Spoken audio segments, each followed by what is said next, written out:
A lot of the people who are genuinely unhappy or miserable in their hearts know they're not trying that hard. Well, and I think they also focus on what everyone else is doing right or wrong, and then judging outward, and everyone's like focused on this outward reflection of like what that person has and versus what they don't have. And it's all just sort of like this just cycle of negativity. Completely. And it's just, we found ourselves, especially with social media nowadays, we found ourselves like most people, because maybe they're not mentally strong enough to understand like, oh, wait, I need to create my own value instead of looking outwards. How do you think we fix it? Successful is all about self-definition, which is what I was saying at the beginning. You have to decide who you want to be. And if you wanted to be Joe Schmo and you pull it off, then you'll be a pretty happy, content person. It decides who you want to be. I think people who are miserable, it's the gap between their expectations and their reality. That's where the misery lies. Yeah. My expectations were always enormously high. Even when I was a nobody, I knew I had to be filthy rich and a kickboxer. At the age of 15, I knew that if I'm the kind of guy that if I raise my voice, people are going to care. I'm not going to be the guy who starts shouting and everyone thinks it's funny. I know I'm going to be the kind of guy who's genuinely a formidable opponent in all realms of human endeavor. I know I'm going to have money. People who are miserable are the people who don't try hard enough to obtain it, because I actually believe, and this is another thing I'll say, I believe the universe is very giving. I think the universe and God himself is very giving. I've yet to meet somebody in all my years who is genuinely giving 100% of themselves day after day, doesn't snake anyone, firm handshake, look you in the eye, doesn't lie to nobody, and tries 100%, doesn't get what they want. I've never seen it. Every single person who doesn't have what they want, there's something in their story that doesn't quite add up. I've yet to see some guy who, have you ever seen a guy who eats right, trains his ass off, and never misses a gym session, ever, not broke? It's just, that's the way the universe works, right? So if you're truly about it, and you're truly trying your absolute best, you're gonna do it.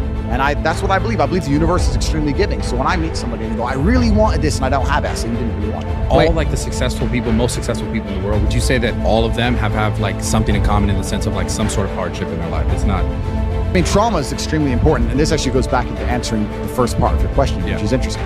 There's a study I read about stress, and it was saying that stress has this placebo effect attached to it, because the placebo effect is extremely powerful. So they found some of the most stressed people in the world, and they split them into two groups, and they're all equally stressed. They all have a bunch of cortisol. People who believed that stress was bad for you and that stress can hurt you, and they believed those media articles, were dying earlier. They were having heart attacks and having stress-related illnesses.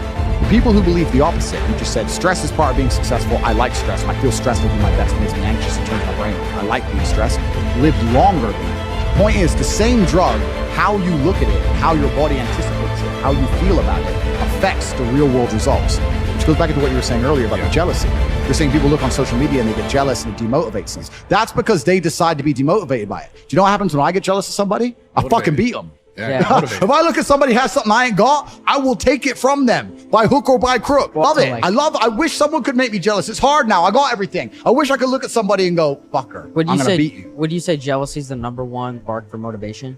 Well, I don't think motivation is a real thing. I don't believe in motivation as a concept. I think discipline is real, and I also think discontentment is real. And I don't think it's possible for anybody to stay in a scenario where they're truly uncomfortable.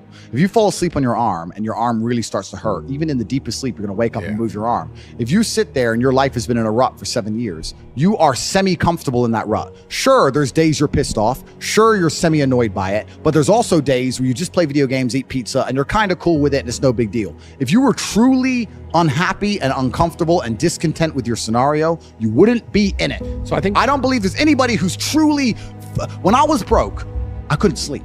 I was saying that, please understand me. When I was broke, I couldn't sleep.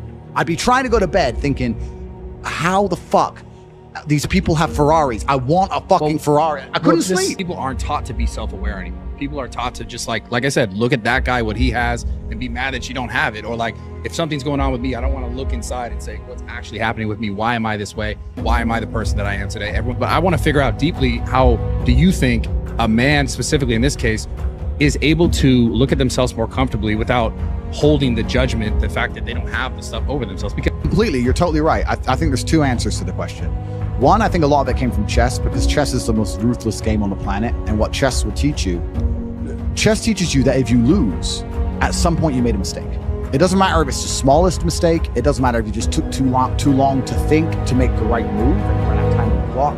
At some point you fucked up for you to lose that game. It's 100% accountability with no luck.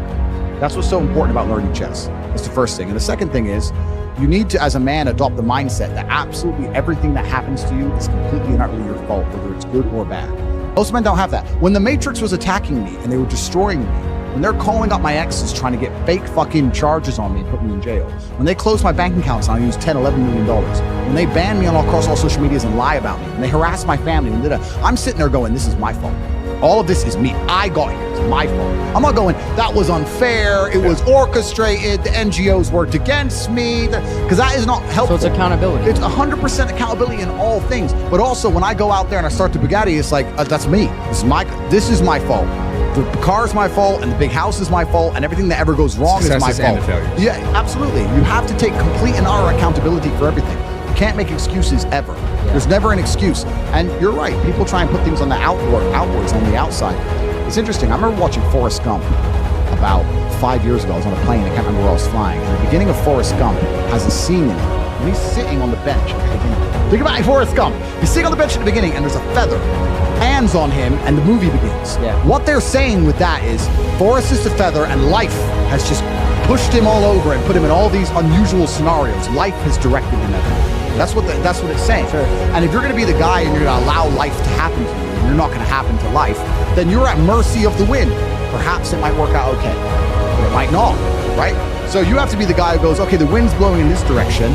Fuck them. I'm doing this. You have to come to life. You can't let life come to you. If you let life come to you, then you're going to be living inside of a matrix and a system which is designed not for you to live your best life. It's designed for you to comply. How do you think men can build more confidence in like deciding their life instead of just letting it be decided for them? Yeah, so they have to take absolute responsibility, which is the first thing. The second thing, they have to get competence, and competence is going to allow you to have confidence. You're not going to be good at shit if you're bad at shit. You have to be good at things. You're only going to be confident at things if you're good at things. I know what I'm good at and what I'm bad at.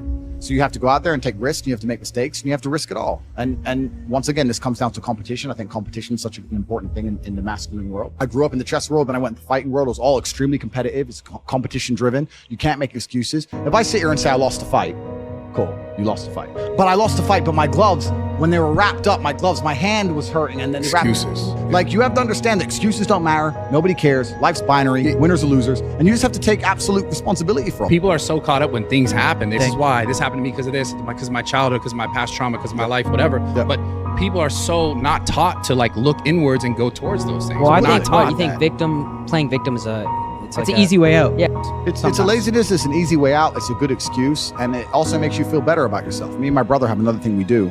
We do this all the time. If either of us are ever complaining about anything, we shut each other up and say, do you want therapy? If you don't want therapy, what are you talking about? The main reason people complain about things is to get a dopamine rush, right? I'm unhappy, but if I sit there and I complain about it and you give me a little bit of sympathy, I feel better. Dopamine.